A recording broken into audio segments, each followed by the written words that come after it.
Prepare the toys and materials. Strip a wire. Install wiring terminals. Clamping pliers are used to tighten. Adjustment of screws.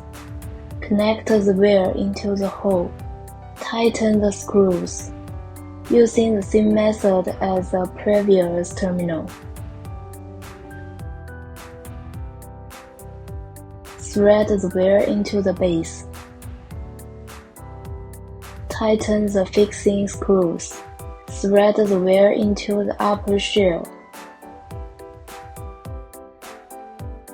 Tighten the fixing screws. Install the upper shell and base.